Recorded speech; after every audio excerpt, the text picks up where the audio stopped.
November has come and gone, meaning that we are moving into the winter reading season, but first, here's what I read in the fall of 2024.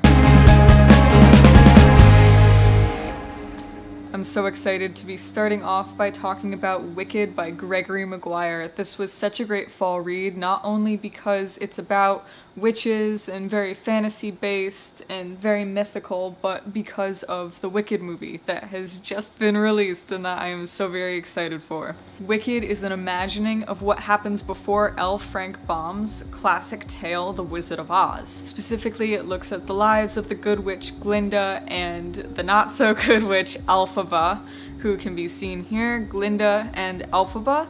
And these are the characters that are so beloved now in the Broadway musical Wicked as well as the movie. When Dorothy triumphed over the Wicked Witch of the West in L. Frank Baum's classic tale, we heard only her side of the story. But what about her arch nemesis, the mysterious witch? Where did she come from? How did she become so wicked? Gregory Maguire creates a fantasy world so rich and vivid that we will never look at Oz the same way again.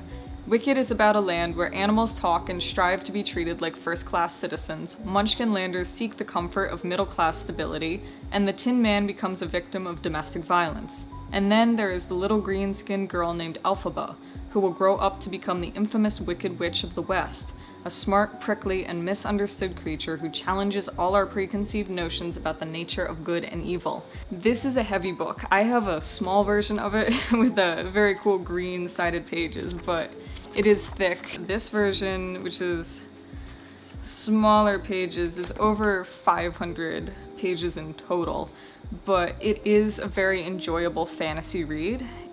I would recommend it to lots and lots of people. If you are obviously a fan of the musical, if you're a fan of the movie, if you're interested in delving more into the world of the Wizard of Oz, and especially if you want to delve more into this idea of Wicked and what comes before the Wizard of Oz. As you can see, this book has been well loved. The spine has so many cracks and lines on it now.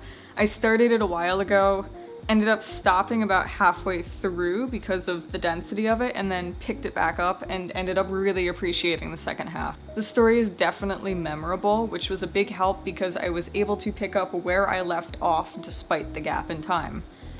What's interesting about the Wicked book, which you'll have to excuse me, that's my dog.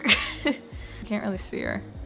There she is. Anyways, what's fascinating about the novel of Wicked is that only about the first half, I would say, is what gets adapted into the musical, and the first half of the first half goes into the first movie, of course, because it's a two-parter. But the second half of this book delves a lot more into the politics of Munchkinland as Elphaba and Glinda graduate from Shiz, they move on, they try and, explore adulting, they go they really enter into the world and try and figure out, what types of people they are very much informed by the experiences they continue to have while reckoning with their past when they knew one another and when they met Bach and Fiyero and all these wonderful characters first met. So if you're looking for an extension of the musical that delves more into what happens even after that, Wicked's your book. Plus, if you want to talk extensions, this is only the first book in a multi-book series, so there is much more to the story. I'm debating reading the next one. The only thing holding me back is the density. It is a commitment, but I'm definitely strongly considering it and would recommend this to any, big-time theater fans, obviously Wicked fans, Wizard of Oz fans, because it's a very interesting perspective and well-written story. Next on my list of fall reads is Drama High by Michael Sokolov. I adored this book. This was such a wonderful read. It's been on my shelf for a while and I'm so glad that I finally delved into it. Drama High is a non-fiction, very journalistic account of a high school in Levittown, Pennsylvania, which is stricken by a lot of poverty, but has a phenomenal musical theater program led by the one and only Lou Volpe. If you're familiar with the NBC TV series Rise, which ran for one season a few years back, starring Josh Radnor, among other wonderful people, this is what it was based on, was this very book. And I cannot recommend this enough to any theater fans out there, to anybody interested in the education system and how poverty can impact education, theater education, anything of that line of interest. This is such a great read. As the cover says, this is the incredible true story of a brilliant teacher, a struggling town, and the magic of theater. Why would the billionaire producer of Cats, The Phantom of the Opera, and Miss Saigon take his limo from Manhattan to the struggling former steel town of Levittown, Pennsylvania to see a high school production of Les Miserables? He went to Levittown to see the show performed by the astoundingly successful theater company at Harry S. Truman High School, run by its legendary director Lou Volpe. Broadway turns to Truman High when trying out controversial shows like Rent and Spring Awakening before they can move to high school theater programs across the nation. In 4 decades of teaching, Volpe has changed the lives of thousands of children while uplifting a school and a town. His students from this blue-collar town go on to become Emmy-winning producers, entertainment executives, newscasters, and community theater founders.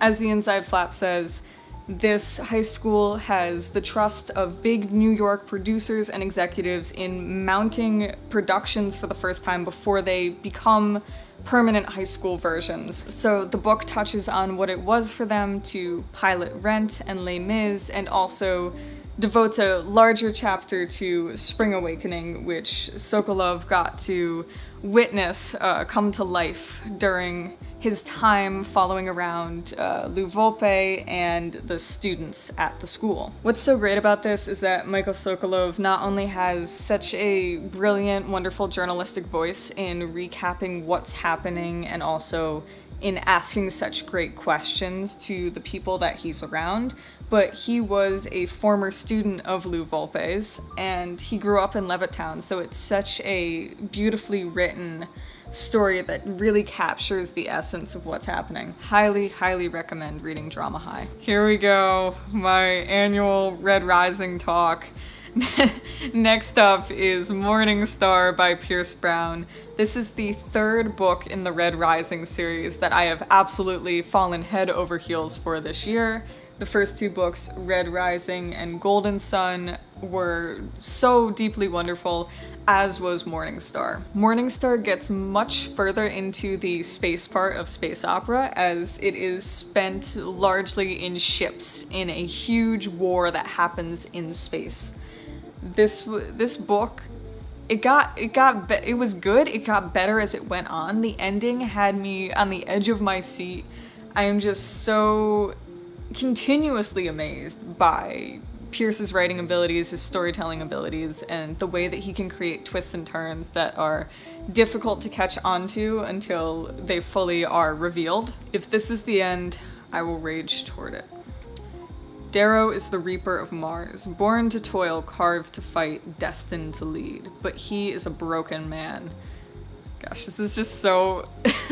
I love this. Exposed as a red in a world ruled by golds, he has been captured and tormented until he is something less than human, and yet he is humanity's last chance. In facing a godlike, ruthless enemy, he must call on every last ounce of strength to prove that loyalty, friendship, and love are more powerful than any cold-hearted machine of war.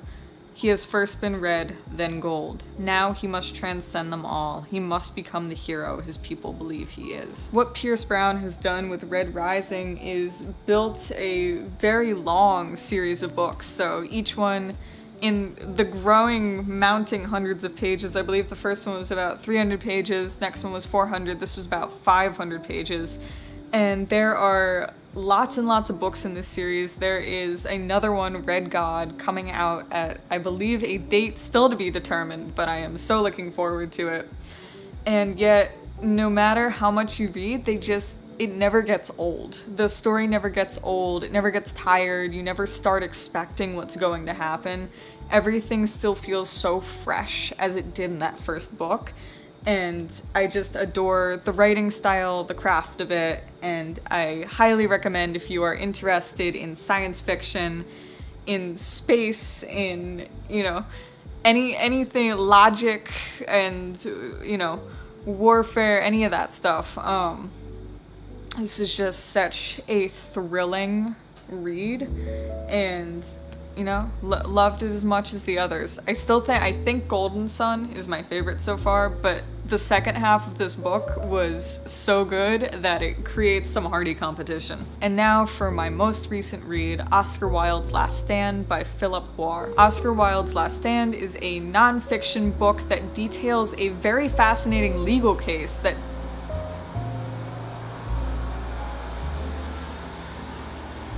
Oscar Wilde's Last Stand is a non-fiction book that details a fascinating legal case that took place in London during World War I. The case comes about 18 years after the execution of novelist and playwright Oscar Wilde, and is in response to a new mounting of his play Salome. It's a deposition case with a very thick backstory of events leading up to it, a whole cast of characters.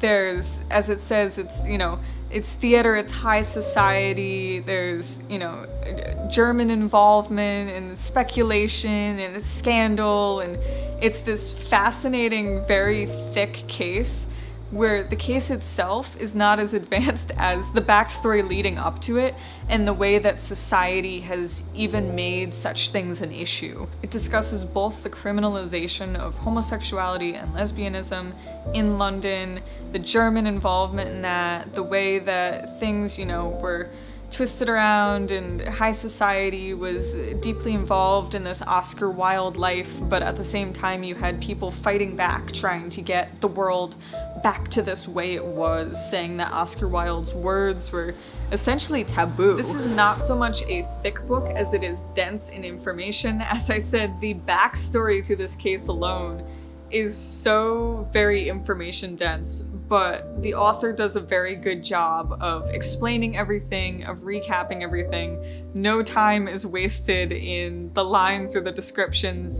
and yet there is still very much the energy of what was going on and what was happening in the courtroom captured through the words and the descriptions. If you are interested in theater, law, the politics of Britain during World War I, or anything along those lines, I would recommend checking this out. That brings me to my current reads that I started in the fall and am taking with me into the winter reading season. First up is Volume 1 of Banana Fish by Akemi Yoshida. This is a manga about underground crime that goes on in New York City in the 80s. Next up is Ninth House by Lee Bardugo. This is such a fascinating read and I'm so excited to see how it goes. I just started it recently, so I'm not very far in, but it is a fantasy dark occult society reimagining of Yale University. When I read the back of this book, I knew that I had to pick it up, and I am not at all disappointed so far in what I have read. I'll be talking about this a lot more when I finish it this winter, but for now it is secret society magic meets occult meets Ivy League University meets mystery meets crime. It is such a delightful read and I'm definitely enjoying it so far. Also a part of my current reads is Live from New York, An Uncensored History of Saturday Night Live by James Andrew Miller and Tom Shales. Essentially, this book is comprised of interviews from the casts of Saturday Night Live going back to its foundations, and it traces it all the way up through to the 40th season, I believe, which is fun because we're now, of course, in the 50th season of Saturday Night Live. It's a very comprehensive history of Saturday Night Live from cast member perspectives, writers' perspectives, producers, so on and so forth. It's definitely a dense book, which is why it's taking me longer to finish, but at the same time, it's very easy to read because of the short interview styles, and it goes back and forth between different cast and crew members as the story unfolds. So if you're a fan of Saturday Night Live, I definitely recommend, and I will be talking more about it in the winter. The final book that I am currently reading is Soul Boom: Why We Need a Spiritual Revolution by Rainn Wilson. This is a recent release by the former Office actor who you might recognize for his work as Dwight Schrute. I'm about halfway through the book, and it looks a lot at ideas of spirituality and religion and what religion is as an organization versus talking about being religious in and of itself. It's an interesting read, and now that I'm about halfway through, I'm definitely curious to see how the principles that Rainn has examined in the first half of the book apply to his theory of this spiritual revolution in the second half. More on that later. That concludes my fall reading recap for 2024. I'm definitely pleased with what I read this fall. I found all of those texts to be enjoyable, and if any of them interest you, I would recommend them. I'll include a summary of all the author names and titles of the books in the description below, and I can't wait to keep discussing reading with you in the winter. Thanks so much for watching this video. If you're interested in film, television, writing, books, theater, or even yo-yos, be sure to stick around. Hit that subscribe button if you want, and I'll catch you in the next video.